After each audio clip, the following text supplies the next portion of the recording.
រហូតដល់នាងយកញួរវីជញ្ជាំងទើបនាងភ្ញាក់ផ្អើល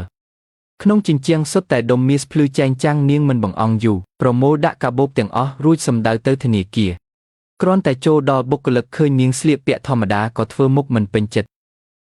ហើយបក់ដៃដេញនាងចេញប៉ុន្តែនាងមិនតតអ្វីទាំងអស់គ្រាន់តែបើកស៊ីបកាបូបឲ្យមើលពន្លឺមាសចាំងភ្នែកធ្វើឲ្យអ្នកចាត់ការស្ទុះមកភ្លាមគ្រាន់តែឃើញភ្លាមទឹកមុខប្រែប្រួល180ដឺក្រេគេញឹមបិទមាត់មិនចិត្តរួចអញ្ជើញនាងចូលបន្ទប់វេបមិនយូរប៉ុន្មានលទ្ធផលចេញមកអ្នកចាត់ការប្រាប់ដោយរំភើបថាមាសសរុប40ដុំទម្ងន់40គីឡូគិតជាលុយស្មើនឹង100លានមិនដល់3ថ្ងៃទេលុយដ៏ច្រើននេះនឹងចូលដល់កិននេះហើយធនាគារមិនត្រឹមតែរត់ឯកសារជូនភ្លាមនោះទេថែមទាំងរៀបចំឡានជូនដំណើរនាងទៀតផងមានលុយក្នុងដៃនាងសម្ដៅទៅផ្សារទំនើបនាងប្រាប់ខ្លួនឯងថាឈប់ធ្វើបាបខ្លួនឯងហើយរបស់ដែលធ្លាប់តែឃើញមិនហ៊ានទិញពេលនេះតម្លៃទាំងនោះគ្រាន់តែជាតួលេខប៉ុណ្ណោះត្រឡប់ដល់ផ្ទះនាងតាក់ទងភ្នាក់ងារដាក់លក់ផ្ទះចាស់ចោលត្រៀមលេងធေါ်ក្តៅតាក់មីងនិងប្អូនជីដូនមួយដែលលោភលន់នោះដែលនាងធ្វើបែបនេះព្រោះនាងបានកើតម្ដងទៀតជាតិមុននាងជួបគ្រោះថ្នាក់ចរាចរណ៍ពេលពេទ្យទាលុយទើបដឹងថាក្នុងកាត់គ្មានសល់សំបី20រៀលនាងទ្រាំឈឺទេទៅមីងដែលកាន់កាត់ធនាគារនាងដើម្បីសុំលុយសង្គ្រោះជីវិតតែមីងបែរជាថាខ្លួនមិនដែលធ្វើការគ្មានលុយទេឲ្យនាងគិតរកភ្លើខ្លួនឯងទាំងដែលគាត់កំពុងត្រាំទឹកក្តៅយ៉ាងសប្បាយនាងក៏ទេទៅប្អូនជីដូនមួយ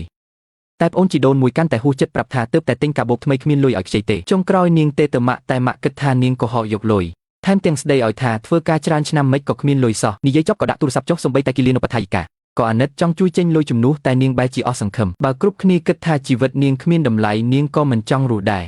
នាងដកស៊ីរោមចេញហើយដាច់ខ្យល់ស្លាប់ដោយក្តីគុំគួនប្រហែលទើបតែអាណិតទើបឲ្យនាងកើតម្ដងទៀតត្រឡប់ទៅថ្ងៃដែលមីងយកកាត់នាងទៅចាយនៅហាងយុនសៀងសាច់ញាតិតែមិនហៅនាងទៅ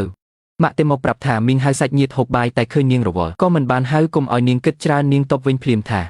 មីងហៅគេស៊ីផឹកមិនដែលហៅខ្ញុំតែមិនក៏យកកាត់ខ្ញុំទៅចាយម៉ាក់នៅតែនិយាយពាក្យដដែលថាមីងជាអ្នកចេះដឹងថ្ងៃក្រោយអាចពឹងពាក់បាននាងមិនតវ៉ាក៏ដាក់ទូរស័ព្ទចុះរួចទេទៅធនាគារភ្លាមដើម្បីផ្ដាច់កាត់រងដែលឲ្យគេប្រាចោលអាឡូជួយនាងដាច់កាត់រងឈ្មោះរបស់ខ្ញុំឥឡូវនេះភ្លាមបន្ទាប់មកនាងតែងខ្លួនយ៉ាងស្អាតគេមិនឲ្យទៅនាងកាន់តែត្រូវទៅចង់ដឹងណាស់បើកាត់ចាយមិនបានមីងធ្វើមុខម៉េចនាងមកដល់ហាងយុនសៀងក៏បន្ទប់វេបក្បែរនោះហើយឆ្លៀតចូលទៅបន្ទប់ដែលមីងកក់ដើម្បីលាក់កាមេរ៉ាក្នុងផើងផ្កាមិនយូរប៉ុន្មានសាច់ញាតិមកដល់ពេញតោនាងមើលឃើញមុខមាត់លាក់ពុតរបស់ពួកគេគួរឲ្យខ្ពើមរអិមណាស់នាងក៏ទេទៅមីងភ្លាមប្រាប់ថាស្រានៅទីនោះល្បីណាស់ឲ្យគាត់កំងភ្លុកទៅហើយមានទាំងគ្រឿងសមុទ្រនិងពងត្រីកំអត់ទៀតសាក់ទៅព្រោះនាងជាអ្នកចេញលុយមីងសប្បាយចិត្តឡើងកន្ទុយឲ្យបុគ្គលិកយកស្រាតម្លៃ50000មកមួយដបហើយកំងមហូបថ្លៃពេញមួយតោសាច់ញាតិនាំគ្នាសរសើរថាគាត់ចិត្តទូលាយមីងបានចិត្តអួតថាលុយប៉ុណ្ណឹងជារឿងតូចតាចនាងអង្គុយមើលពីលើកំងកាន់តែច្រើនកាន់តែល្អមួយពេលនេះអស់ជាង200,000តែដល់ពេលគិតលុយទើបមីងស្លេកមុខសុំទោសអ្នកមីងកាត់នេះអត់មានលុយទេថាម៉េច